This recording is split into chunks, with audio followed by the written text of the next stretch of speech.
கிறிஸ்துவுக்குள் மிகவும் பிரியமான மகிமை தொலைக்காட்சி நேயர்கள் அனைவருக்கும் ஆண்டவரும் அருமரட்சியருமாய் இயேசு கிறிஸ்துவினுடைய பரிசுத்தமுள்ள நாமத்தினால் உங்கள் யாவருக்கும் வாழ்த்துதல்களை தெரிவித்துக் கொள்கிறோம். இந்த நாளிலும் ஜபத்தின் மகிமை என்ற இந்த நிகழ்ச்சிக்கு உங்கள் யாரும் அன்போடு கூட அழைக்கிறோம். செய்திகளை வாசித்து அதனுடைய விஷயங்களை தெரிந்து நாம் அதற்காக ஜெபிப்போம். மார்ச் மாதம் ஒவ்வொரு வருடமும் மார்ச் மாதம் 22ஆம் தேதி தண்ணீர் தினமாக உலக தண்ணீர் தினமாக கொண்டாடப்படுகிறது. அதனுடைய நோக்கம் என்னென்னா, எல்லாருக்கும் பாதுகாப்பான தண்ணீர் கிடைக்க வேண்டும், சுத்தமான தண்ணீர் கிடைக்க வேண்டும். அடுத்தல தண்ணீர் பற்றாக்குறை, நிறைய இடங்களில் தண்ணீர் பற்றாக்குறை இருப்பதனால அது தொடர்பான விழிப்புணர்வு ஏற்படுத்த வேண்டும் என்பதற்காக 1993ஆம் ஆண்டு ஐக்கிய நாடுகள் சபை இந்த தண்ணீர் தினத்தை ஏற்படுத்தி அதை கொண்டாடிட்டு வர்றாங்க. இதில் நம்முடைய நாட்டில் தூய்மையான குடிநீர் கிடைக்க செய்யும் வகையில் 2024ஆம் வாக்கில் அனைத்து கிராமப்புற இல்லங்களுக்கும் குடிநீர் வருவதற்கான திட்டத்தை அரசாங்கம் தெரிவித்துள்ளது. இந்த குடிநீர் கிடைக்கிறது இப்போ நிறைய வட இந்தியாவில் என்ன சொல்கிறாங்கன்னா, பழங்குடி மக்கள் வாழக்கூடக்கூடிய நிறைய இடங்களில் சுத்தமான தண்ணீர் அவங்களுக்கு கிடைப்பதில்லை. ராஜஸ்தான் போன்ற இடங்கள்லாம் எத்தனையோ மைல்கள் தூரம் கடந்து போய் தான் அவங்க குடி தண்ணீருக்கே எடுத்து வராங்க. பல மைல்கள் கடந்து நடந்து போய் ஒரு 2 குடம் தண்ணீருக்காக அவங்க பெண்கள்லாம் அவ்வளோ கஷ்டப்பட்டு தண்ணீர் கொண்டு வராங்க. அப்போ இப்படி நிறைய இந்தியாவில் நிறைய பகுதிகளில் தண்ணீர் கிடைக்காத ஒரு நிலையில் இருக்குது. அப்போது இந்த தண்ணீர் எல்லாருக்கும் கிடைக்கணும், சுத்தமான தண்ணீராக கிடைக்கணும், பாதுகாக்கப்பட்ட தண்ணீர் கிடைக்கணும் அப்படிங்கிறதுக்காக உலகத்தில் இந்த தண்ணீர் தினத்தை கொண்டாடி ஒரு விழிப்புணர்வை ஏற்படுத்துகிறார்கள். அதனால் இந்த நம்முடைய பகுதிகளிலும் நல்ல எல்லோரும் குடி தண்ணீர் கிடைக்கணும். இந்த தண்ணீர் தினத்தில் நாம் தண்ணீரை சேமிக்கணும். முதல்ல சில இடங்களில் தண்ணீர்லாம் பைப்பில் வெளியே தெரு குழாயெல்லாம் வச்சு பார்த்திங்கன்னா அது வாடி தண்ணி போயிட்டே இருக்கும். அப்படி நிறைய தண்ணீர் வீணாகிறது. அப்படி தண்ணீரை வீணாக்காமல் நம்ம தண்ணீரை பாதுகாக்கப்பட்ட குடிநீர் நம்ம பயன்படுத்த வேண்டும். விவசாயிகளுக்கும் அந்த தண்ணீர் கிடைப்பதற்காக அவர்கள் தண்ணீரை சேமிப்பதற்கு கற்றுக்கொள்ள வேண்டும். ஆண்டவர் ஜீவ தண்ணீரை கொடுக்கிறவர். நம்ம உலக பிரகாரமாக இந்த தண்ணீருக்கு நம்ம இவ்வளவு கஷ்டப்படுறோம், தண்ணீரை சேமிக்கணும்ன்ட்டு. ஆண்டவர் ஜீவ தண்ணீர், அவர் சொல்கிறாரு, நான் கொடுக்கும் தண்ணீரை குடிக்கிறவனுக்கு ஒரு காலும் தாகம் உண்டாகாது. அவர் ஜீவ தண்ணீர் ஊற்றாக அவர் இருக்கிறார். அவரே சொல்கிறார், ஓ தாகமாக இருக்கிறவர்களே, நீங்கள் எல்லாரும் என்னிடத்தில் வாருங்கள், நான் உங்களுக்கு பணமுமின்றி விலையுமின்றி என்று சொல்கிறார். இன்றைக்கி நம்ம தண்ணியை விலை கொடுத்து தான் வாங்க வேண்டியிருக்கு. ஒரு சமயத்தில் ஒரு மரண வீட்டுக்கு போயிருந்தோம். அந்த பக்கத்து வீட்டில் போய் தண்ணி கேட்டால், நாங்களே தண்ணி விலைக்கு வாங்கி வச்சுருக்குறோம், நீங்கள் வேற எங்கே போய் குடிங்க அப்படிங்கிறாங்க. அந்த மாதிரி ஒரு தண்ணியை விலைக்கு வாங்கி வச்சுட்டு குடிக்கிறதுக்கு தாகத்தோடு கேட்குறவங்களுக்கு தண்ணி கொடுக்க முடியல அவங்களால. அதுவும் இயற்கை தான். அவங்களும் அந்த பாட்டில் வாங்குறதுக்கும் நாங்கள் கஷ்டப்பட்டு தான் தண்ணி வாங்கிட்டு வர்றோம் அப்படின்னு அவங்களும் சொல்கிறாங்க. சமரியா அப்படிங்கிற கிராமத்துக்கு ஆண்டவர் போயிருக்கும்போது அங்கேயும் போய் ஒரு பெண்ணிடம் அவர் தாகத்துக்கு தா என்று தான் கேட்குறாரு. அந்த அம்மாவும் உடனே கொடுத்தாங்களா? இல்லை, விவாதம் பண்ணுறாங்க. இப்படி தண்ணீரை கொடுக்கறதுக்கு நம்ம யோசிக்கிறோம். ஆனால் ஆண்டவர் சொல்கிறாரு, நான் நல்ல மேய்ப்பன், நான் உங்களை அமர்ந்த தண்ணீர்கள் அண்டையிலும் பசுமையான புல்வெளிகள் அண்டையிலும் போஷிப்பேன். அது மட்டுமா சொல்கிறாரு, ஏற்ற காலத்தில் மழை பெய்ய பண்ணுவேன். அவர் தருகிற ஆசீர்வாதம் அது ஒரு சிறப்பான ஆசீர்வாதம். ஆனால் இன்றைக்கி நம்ம தண்ணீரை ரொம்ப சிக்கனமாக பயன்படுத்த வேண்டிய கட்டாயத்துக்குள்ளே இருக்கிறோம். இன்றைக்கி நமக்கு தண்ணீர் அதிகமாக கிடைக்குது, ஆனாலும் தண்ணீர் இல்லாத மக்களை நினைத்து அந்த தண்ணீரை கூட கிடைக்காம எத்தனையோ பேர் இருக்கிறாங்களேன்னு நினச்சி அது சிக்கனமாக. இப்போ தேர்தல் காலம், எல்லாருடைய அறிவிப்பு என்னதாக இருக்குது, நான் உங்களுக்கு தண்ணீர் வசதி செய்து தருவேன், குடிநீர் வசதி ஏற்படுத்துவேன், அப்படிதான் அவங்க எல்லாரும் சொல்கிறாங்க. அதனால் தண்ணீர் மனிதனுக்கு ரொம்ப அவசியமான, அத்தியாவசியமானது. தண்ணீர் இல்லாமல் கொஞ்ச நேரம் கூட, அதுவும் இப்போ இந்த கோடை காலத்தில் தண்ணீர் இல்லாமல் அவனால் வாழவும் முடியாது. நம்ம உணர்ந்து ஒவ்வொரு துளியும் முக்கியம் என்பதை நினைத்து நான் சொல்லுவல, மழை நீர் இன்றே சேமிக்கும்போது அது நல்ல நீரூற்றுகளை கொண்டு வரும். மழை நீரெல்லாம் இன்றைக்கி வடிந்து ஓடி விடுகிறது, அது கடலுக்கு போய் சேர்ந்துருது. அதெல்லாம் நல்ல சேமித்து வைத்தால் நமக்கு இப்படிப்பட்ட ஒரு பஞ்ச காலம் வரும்போது அதிலிருந்து நமக்கு தேவையான ஆதாரங்களை நாம் பெற்றுக்கொள்ள முடியும். இந்த தண்ணீர் தினத்திற்காக நாம் ஜெபிப்போம். எங்களை நேசிக்கிற நல்ல ஆண்டவரே, இந்த அருமையான ஜெப வேலைக்காக நன்றி செலுத்துகிறோம். உம்முடைய சமூகத்திலே கூடி நாங்கள் அமர்ந்து உம்மை நோக்கி பார்ப்பதற்கு நீர் கொடுத்த கிருபைக்காக ஸ்தோத்திரம். ஆண்டவரே, நாங்கள் இந்த உலகத்தில் வாழ்வதற்கு தேவையான காற்று, இந்த உலகத்தில் வாழ்வதற்கு தேவையான தண்ணீர் எல்லாவற்றையும் நீர் எங்களுக்கு இலவசமாக கொடுத்திருக்கிறதுக்காக ஸ்தோத்திரம். ஆண்டவரே, நீர் படைத்த இந்த பூமியின் கீழே தண்ணீரையும் ஆண்டவரை நீர் எங்களுக்காக சேமித்து தந்திருக்கிறீர். உமக்கு ஸ்தோத்திரம். ஆண்டவரை, காலங்களிலே வானத்திலிருந்து மழையை பொழிய வைத்து ஆண்டவர் அதன் மூலமும் தண்ணீர் கிடைப்பதற்கு ஆண்டவர் நீர் எங்களுக்கு ஒத்தாசை செய்கிறீர். நம்ம ஸ்தோத்திரம். ஆண்டவரே, இந்த நாட்களிலும் உலக அளவிலே தண்ணீர் தினத்தை கொண்டாடி இருக்கின்ற இந்த நாட்களிலே ஆண்டவரே, இந்த நாட்களில் நாங்கள் தண்ணீரை தந்த தேவனுக்காக நாங்கள் ஸ்தோத்திரம் செலுத்துகிறோம். ஆண்டவரே, நாங்கள் இந்த தண்ணீரை மிகவும் அவசியமான ஒரு பொருள் என கருதி ஆண்டவர் இந்த நாட்களில் அதை மிகவும் அருமையாக பயன்படுத்த ஆண்டவர் எங்களுக்கு நல்ல கிருபை தர வேண்டும் என்று ஜெபிக்கிறோம். ஒரு தண்ணீரினோட ஒரு துளியை கூட நாங்கள் வீணாக்காதபடி ஆண்டவரை அதை சரியாக பயன்படுத்த ஆண்டவரை கிருபை தாரும்.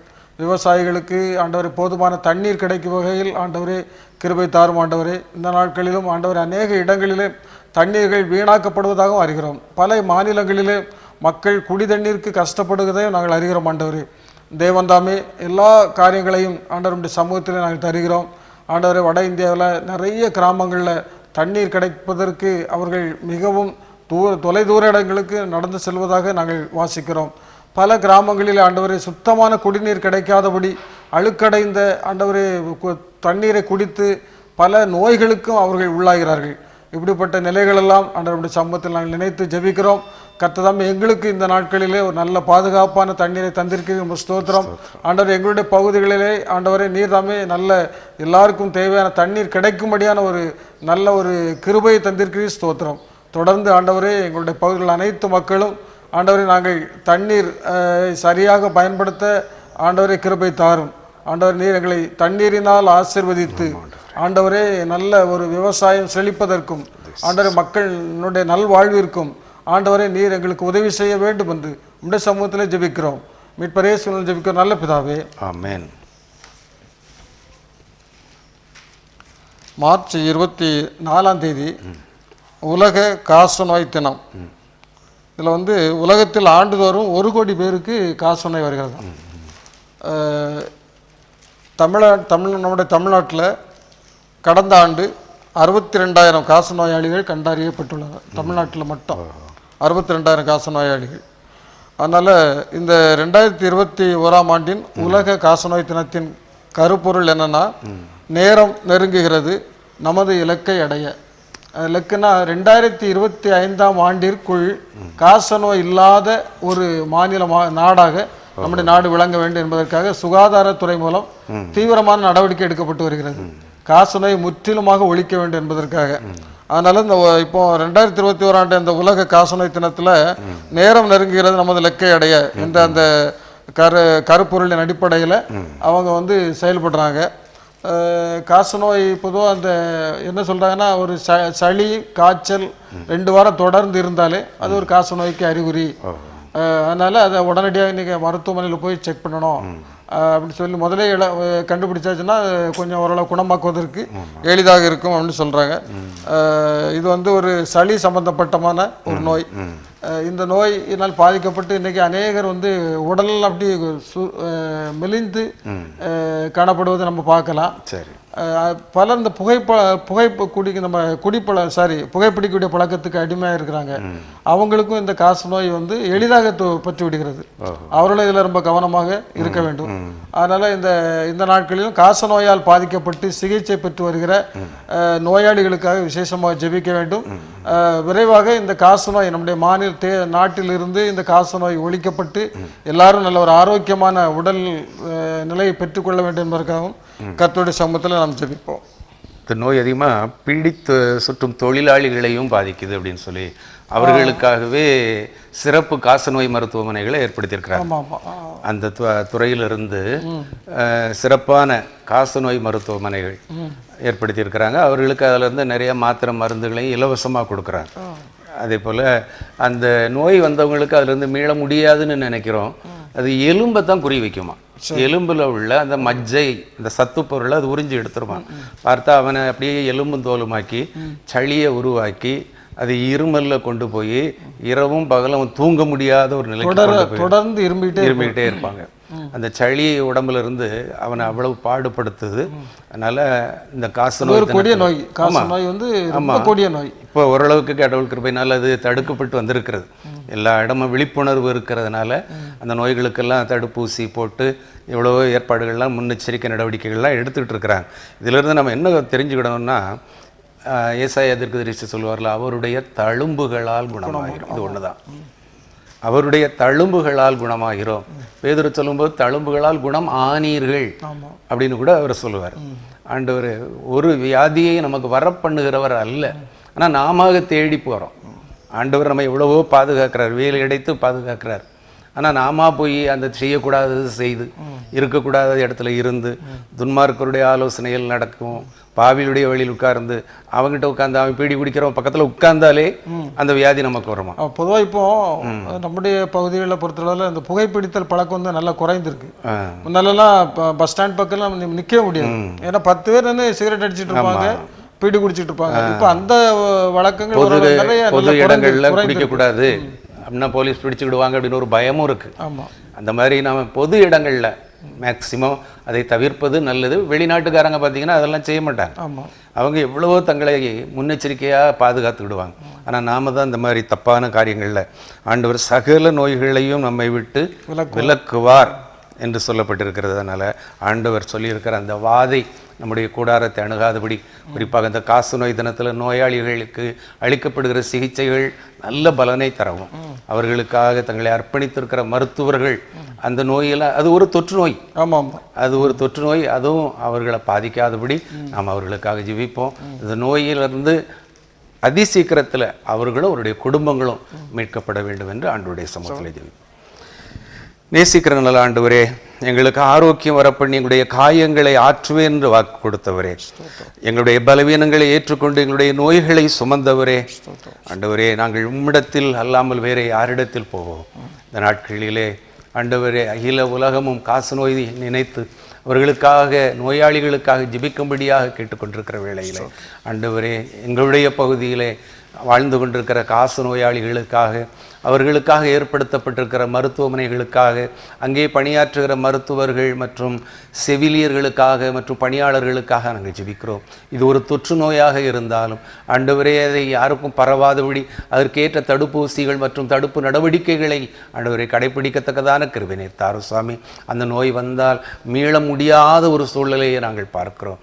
ஆண்டவரே, அப்படிப்பட்ட நோய் யாருக்கும் வராதபடி நீர் பாதுகாத்துக்கொள்ளும். குறிப்பாக ஆண்டவரே, வீடுகளிலே பெண்கள் பீடி சுற்றி பிழைக்கக்கூடிய பெண்கள் ஏராளம் பேர் இருக்கிறார்கள் அப்பா, கிராமங்களிலே.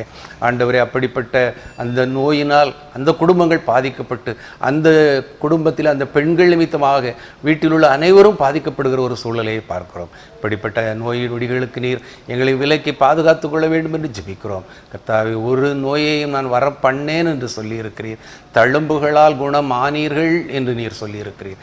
அப்படிப்பட்ட தழும்புள்ள கரம் எங்களையும் விசேஷமாக காச நோயாளிகளையும் ஆண்டவரை நீர் அற்புதமாய் விடுதலை பண்ணி உம்முடைய நாமத்தை மகிமைப்படுத்த நீர் உதவி செய்ய வேண்டும் என்று அருள்நாதர் இயேசுவின் நாமத்தில் ஜெபிக்கிறோம் நல்ல பிதாவே, ஆமென். நன்று.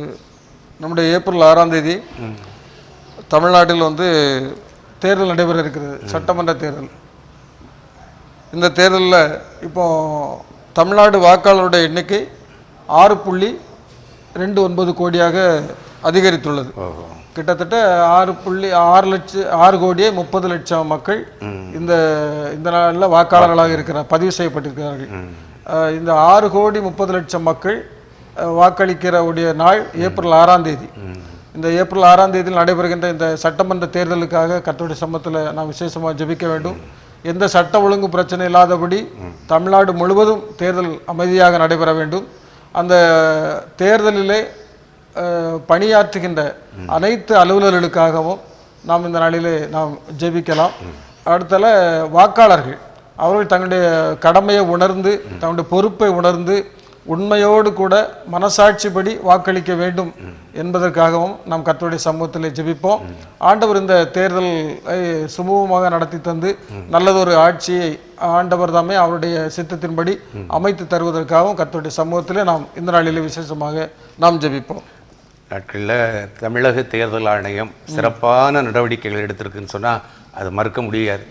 ஏன்னா காலை 7 மணியிலிருந்து முன்னாடி பார்த்தீங்கன்னா 5 மணியோட முடிந்து போகும். இப்போ இரவு 7 மணி வரை 12 மணி நேரம் நமக்கு அந்த சந்தர்ப்பத்தை தர்றாங்க. எல்லாரும் வாக்களிக்கணும். கொரோனா என்று சொல்லி அங்கே நெருக்கம் இருக்கக்கூடாது, அங்கே சமூக இடைவெளி இருக்கணும், அதுக்கு கூடுதலான நேரத்தை ஒதுக்கணும் என்றெல்லாம் சிறப்பான நடவடிக்கைகளை செய்துக்கிட்டு இருக்கிறாங்க. அது மட்டும் இல்லை, 5ஆம் தேதி முன்னால், அதாவது 2 நாளைக்கு முந்தையே தகவல் சீட்டு என்ற ஒரு சீட்டு கொடுக்குறாங்க. அந்த நாட்களில் அப்படி இல்லை, வேற எல்லாம் அதில் நம்முடைய பெயர் மற்ற விவரங்கள் இருக்கும். இப்போ நாம் எந்த வாக்கு பதிவு மையத்துக்கு போகணும், அங்கே எந்த பில்டிங் எந்த அறையில் நமக்கு ஒதுக்கப்பட்டிருக்கிறது என்ற விவரம் எல்லாம் அதில் தகவல் கொடுக்கப்பட்டிருக்கிறது. அதை பார்த்தாலே நாம் யார்கிட்டையும் போய் கேட்க வேண்டாம். அதே நேரத்தில் 2வது பணத்துக்காக ஆசைப்பட்டு நம்முடைய வாக்கை நம்ம விற்றுவிடக்கூடாது. அதுக்கும் அரசாங்கம் எவ்வளவோ கஷ்டப்பட்டு பல நடவடிக்கைகள் எடுக்குது. எப்படியாவது பணம் கொடுக்காம இந்த தேர்தலை நடத்தி முடிச்சிடணும் அப்படின்னு அவங்க பார்க்குறாங்க. ஆனாலும் இந்த காலங்களில் அது தவிர்க்க முடியாத ஒன்று. ஏன்னா சிலர் பார்த்தீங்கன்னா அன்றைக்கி நான் வேலைக்கு போகாமல், சிலர் இப்போ அரசாங்க வேலைக்கு லீவு சம்பளத்தோட லீவு கொடுக்குறாங்க. மற்ற கூலி தொழிலாளிகளுக்கு அன்றைக்கி சம்பளம் இருக்காத, அதனால் அவங்க ஏதாவது தரமாட்டாங்களா என்று எதிர்பார்க்கக்கூடிய சூழ்நிலையும் இருக்கத்தான் செய்யுது. ஆனாலும் இப்படிப்பட்ட இந்த தேர்தல் காலம் நம்ம அமைதியாக தேர்தல் நடக்கணும். சிறப்பானவர்கள், ஆண்டவரால் தெரிந்து கொள்ளப்பட்ட பிரதிநிதிகள். ஏன்னா அவர் தான் ராஜாக்களை ஏற்படுத்துகிறவர், ராஜாக்களை தள்ளுகிறவர். அதனால் அவர் நினைத்தபடி நம்ம ஒருவேளை ஐயோ இப்படிப்பட்ட ஆள் வந்துட்டாரேன்னு சொல்லி வருத்தப்படவும் அவசியம் இல்லை. ஏன்னா அது அவருடைய சித்தம். சவுல அரசராக்கும் போது சாமுவேல் எவ்வளவோ சொல்லி பார்த்தான், அரசராக்குனா அவன் இப்படி செய்வான் அப்படி செய்வான். நீ சொன்னாலும் மக்கள் என்ன சொன்னாங்க, எங்களுக்கு ராஜா வேணும் அப்படின்னு தான் கேட்டாங்க. பிறகு வந்த பிறகு தான் தெரிஞ்சுது. அதே போல் கஷ்டங்கள் வரும். ஆனாலும் அவர்கள் நல்லவர்களாக ஆட்சி செய்வதற்கு, ஏன்னா நாம் எல்லாருக்காகவும், குறிப்பாக அரசு அதிகாரிகளுக்காக, ராஜாக்களுக்காக, ஆளுகை செய்பவர்களுக்காக விண்ணப்பம் செய்ய வேண்டியது நம்முடைய கடமை. அதனால் இந்த தேர்தல் சிறப்பாக அமைதியாக நடைபெற நாம் ஜெபிப்போம். கர்த்தர் ஏற்ற காலங்களில் நல்லவர்களை அமரச் செய்வார். அன்பின் நல்ல ஆண்டவரே, இந்த அருமையான ஜெப வேளைக்காக நன்றி செலுத்துகிறோம். இதோ இந்த நாளிலும் ஆண்டவரே, எங்களுடைய தமிழ்நாட்டிலே ஏப்ரல் 6ஆம் தேதி நடைபெறுகின்ற சட்டமன்ற தேர்தலுக்காக விசேஷமாக ஜெபிக்கிறோம். தமிழ்நாட்டை போல 5 மாநிலங்களில் நடைபெறுகின்ற இந்த தேர்தலுக்காக நாங்கள் நம்முடைய சமூகத்தில் ஜெபிக்கிறோம். கர்த்ததாமே எல்லா இடங்களிலும் அமைதியான முறையில் தேர்தல் நடத்துவதற்கு, ஆண்டவரே நடைபெறுவதற்கு தேவன் தாமே நீர் ஒத்தாசை பண்ண வேண்டும் என்று ஜெபிக்கிறோம். குறிப்பாக தமிழ்நாட்டில் 6,30,00,000 வாக்காளர்கள் இந்த நாட்களிலே அவர்கள் தங்களுடைய வாக்குகளை பதிவு செய்வதற்காக இருக்கிறார்கள். அனைவரும் ஆண்டவரை மனசாட்சிப்படி உண்மையோடு உத்தமத்தோடு தங்களுடைய வாக்குகளை செலுத்துவதற்கு ஆண்டவரே நீர் கிருபை தர வேண்டும் என்று ஜெபிக்கிறோம். ஆண்டவரே எந்த சூழ்நிலையிலும் ஆண்டவரே எங்களுடைய பகுதிகளிலே சட்ட ஒழுங்கு பிரச்சனைகள் ஏற்படாதபடி, வன்முறைகள் நிகழ்ந்து விடாதபடி ஆண்டவரை பாதுகாத்துக் கொள்ளும். ஆண்டவரே தேர்தலிலே பணிபுரிய இருக்கின்ற அனைத்து அலுவலர்களுக்காக விசேஷமாக ஜெபிக்கிறோம். ஆண்டவரே அவருடைய பயணங்களை கர்த்தர் நீர் ஆசீர்வதிக்க வேண்டும் என்று ஜெபிக்கிறோம். ஆண்டவரே அவர்களுடைய எல்லா காரியங்களையும் நீர் பொறுப்படுத்தி வழிநடத்த வேண்டும் என்று, ஆண்டவரே அவர்களுக்கு தேவையான எல்லா விதமான உதவிகளும் கிடைப்பதற்கு, ஆண்டவரே எல்லா இடங்களிலும் அதற்கான ஏற்பாடுகள் சரியாக செய்யப்படுவதற்கும், ஆண்டவரே தேர்தலை நடத்துகின்ற அதிகாரிகளுக்கு நல்ல ஞானத்தை கொடுக்க வேண்டும் என்று நாங்கள் ஜெபிக்கிறோம். ஆண்டவரே தேர்தலை ஆண்டவரே இந்த நாட்களிலே நாங்கள் அந்த தேர்தலின் மூலமாக ஆண்டவரே இந்த தமிழ்நாட்டிலே ஒரு நல்லதொரு ஆட்சியை ஆண்டவரை நீர் அமைத்து தர வேண்டும் என்று உம்முடைய சமூகத்தில் நாங்கள் ஜெபிக்கிறோம். ராஜாக்களை தள்ளி ராஜாக்களை ஏற்படுத்துகிற நீர், அதிகாரம் எல்லாம் உம்முடையது என்று உம்முடைய விதத்தில் வாசிக்கிறோம். கர்த்தர் ராஜரீகம் பண்ணுகிறார் என்று விதத்தில் வாசிக்கிறோம். அதன்படி ஆண்டவரை உம்முடைய ஆண்டவர் சித்தத்தின்படி, உம்முடைய தயவுள்ள இரக்கத்தின்படி எங்களுடைய தமிழ்நாட்டில் ஆண்டவர் நல்லதொரு ஆட்சி அமையவும், அதன் மூலம் தமிழ்நாட்டில் அனைத்து சிறப்பான திட்டங்கள் நடைபெறவும், ஆண்டவரே இந்த தமிழ்நாடு ஒரு நல்ல ஒரு வளம் பொருந்திய மாநிலமாக உருவாக்கப்படவும் ஆண்டவர் நீர் கிருபை தர வேண்டும் என்று உம்முடைய சமூகத்திலே ஜெபிக்கிறோம். மீட்பர் இயேசுவின் ஜெபிக்கிற நல்ல பிதாவே, ஆமென். இந்த இப்படி நம்ம கரோனா இப்போ போன கரெக்டாக இதே மாதத்தில் தான் இதை பற்றி நம்ம பேச ஆரம்பித்தோம். அதே போல் கரெக்டாக இந்த ஒரு வருஷத்து முடிந்த பிறகு இந்த காலகட்டத்திலும் அது வியாதியை பற்றி நம்ம பேச வேண்டிய சூழ்நிலைக்கு வந்து விட்டது. எல்லா இடங்களிலும் இப்போ பரவி வரதா சொல்கிறாங்க. அதில் சுகாதாரத்துறை செயலர் என்ன சொல்கிறாங்கன்னா, தமிழ்நாட்டில் பரிசோதிக்கப்படும் 100 பேரில் இப்போது 2 பேருக்கு கொரோனா இருப்பதாக கண்டறியப்படுகிறதாம். 100 பேருக்கு டெஸ்ட் பண்ணியாச்சுன்னா, முதல்ல ஆரம்பத்து கட்டத்தில் 100 பேருக்கு டெஸ்ட் பண்ணி தான் ஒரு ஆளுக்கு கொரோனா இருந்திருக்கு. இப்போ சமீபத்தில் டெஸ்ட் பண்ணி பார்க்கும் பொழுது 100 பேருக்கு 100 பேர் டெஸ்ட் பண்ணியாச்சுன்னா அதில் 2 பேருக்கு கொரோனா இருக்குதான். சரி. தமிழகத்தில் உள்ள 1 லட்சத்துக்கு மேற்பட்ட குக்கிராமங்களில் 1589 கிராமங்களில் மட்டும் இந்த தொற்று தற்போது உள்ளதாக தெரிவிக்கப்பட்டுள்ளது. ஆமாம், கிராமங்களில் தான் இருக்குங்கிறாங்க. கிராமங்களில் இருக்குது.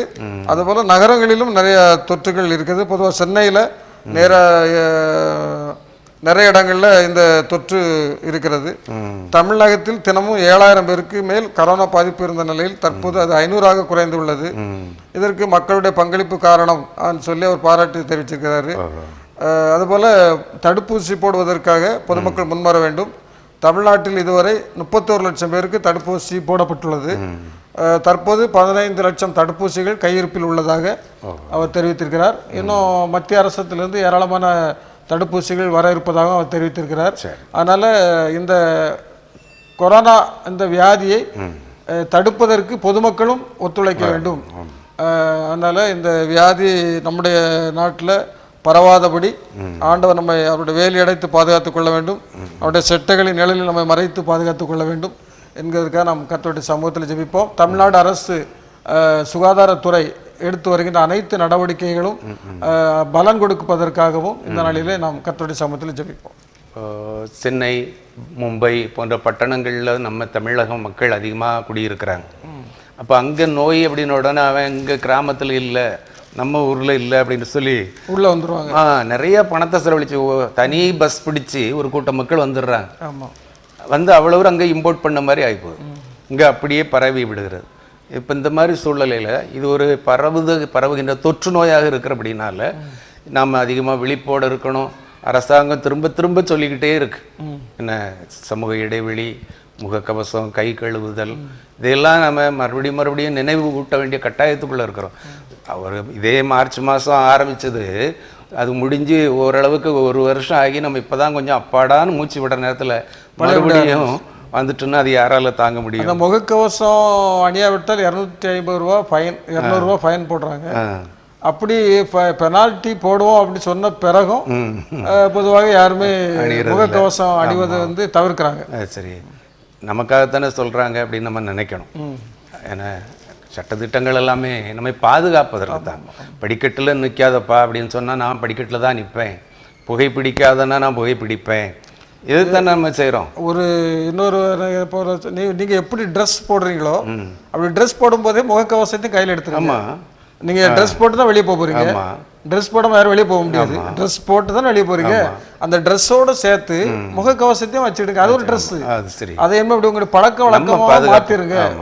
உங்கள் வீட்டுக்கு வெளியே போனாலே முகத்தில் அந்த முகக்கவசத்தோடு போங்க அப்படின்னு சொல்லியிருக்கிறாங்க. சரி, அனாவசியமாக ஃபைன் கொடுக்க வேண்டிய அவசியமும் இல்லை. நம்முடைய உடம்புக்குள்ள வியாதியை நம்ம வான்னு சொல்லி கூப்பிட வேண்டிய அவசியமும் இல்லை. நல்ல முன்னெச்சரிக்கை நடவடிக்கையை செய்தோம்னா நம்மை பாதுகாக்க ஆண்டவர் உதவி செய்வார். ஜெபிப்போம்.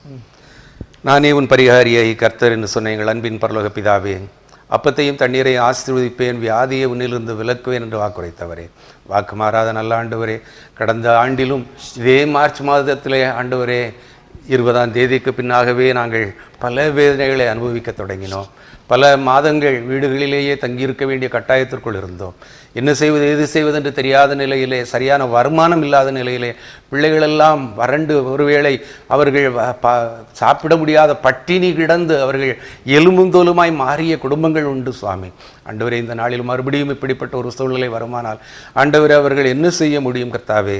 மற்றபடி பலவிதமான வேலைகளை செய்கிறவர்கள், போதிய சேமிப்பு இருக்கிறவர்கள் வாழ்ந்து கொண்டிருந்தாலும் இப்படிப்பட்ட சேமிப்பு இல்லாத குடும்பங்கள் வாழ்ந்து வறுமைக்குள்ளாக கஷ்டப்பட்டு கொண்டிருப்பதை எங்கள் கண்களிலே நாங்கள் காண முடிந்தது. இப்படிப்பட்ட சூழ்நிலைகள் வராதபடி நீர் பாதுகாத்து கொள்ள வேண்டும் என்று ஜெபிக்கிறோம். ஆண்டவரே, அதற்கு அரசாங்கம் சொல்லுகிற ஆலோசனைகளுக்கு நாங்கள் அவ்வப்போது செவி கொடுத்து நடக்கத்தக்கதான கிருபை நீர் தாரும் சாமி. ஆண்டவரே, மறுபடியுமாக 100 பேரை சோதிக்கும் போது 2 பேருக்கு கொரோனா இருக்கிறது என்ற அந்த அறிவிப்பு எங்களுக்கு வராதபடி, ஆண்டவரே கொரோனா இல்லை, அது முற்றிலும் அழிக்கப்பட்டு விட்டது என்று சொல்லி அந்த நிச்சயத்தோடு நாங்கள் எங்களுடைய கடமைகளை செய்ய, எங்களுடைய பணிகளை செய்ய, ஆண்டவரே அதன் மூலம் கிடைக்கின்ற வருமானத்தை கொண்டு எங்களுடைய குடும்பங்களை நடத்த நீர் உதவி செய்ய வேண்டும் என்று மன்றாடுகிறோம். ஆசீர்வதியும் சுவாமி. தமிழகத்தை ஒரு நல்ல சுகாதாரமான ஆரோக்கியமான மாநிலமாக, ஆண்டவரே எங்களுடைய மாவட்டங்களை நீர் அப்படியே பொறுப்பேற்றுக் கொள்ள வேண்டும் என்று ஜெபிக்கிறோம். இந்திய தேசம் முழுவதும் உடைய ஆளுகைக்குள்ளாக இருக்கட்டும். இதே போல உலகம் எங்கும் ஆண்டவரே பயந்து கொண்டிருக்கிற மக்கள் மத்தியிலே நீர் பெரிய காரியங்களை செய்யும். நீர் சர்வ உலகத்திற்கும் ஆண்டவரே நீர் ஆண்டவராக இருக்கிறீர். சர்வ சிருஷ்டிக்கும் நீர் எஜமானனாக இருக்கிறீர். இதோ உலகத்தின் முடிவு பரியந்தம் சகல நாட்களிலும் நான் உங்களோடு கூட இருக்கிறேன் என்று வாக்குரைத்தவர் தேவன் தாமே எல்லா கிருபைகளையும் இரக்கங்களையும் பிள்ளைகளுக்கு கட்டளையிடும். இயேசுவின் நாமத்தில் ஜெபிக்கிறோம் நல்ல பிதாவே, ஆமேன். அன்பானவர்களே, இந்த நாளிலும் ஜெபத்தின் மகிமை என்கிற இந்த நிகழ்வின் மூலமாக அநேக காரியங்களை பகிர்ந்து கொண்டோம். ஜெபித்தீர்கள். தொடர்ந்து வரக்கூடிய நாட்களிலே கொரோனாவிலிருந்து நம்மை பாதுகாத்துக் கொள்வோம். காச நோயிலிருந்து நம்மை பாதுகாத்துக் கொள்வோம். வருகின்ற தேர்தலுக்கு என்று நம்மை ஆயத்தப்படுத்துவோம். கர்த்தர் உங்களையும் உடைய குடும்பங்களையும் ஆசீர்வதிப்பாராக. நன்றி, வணக்கம்.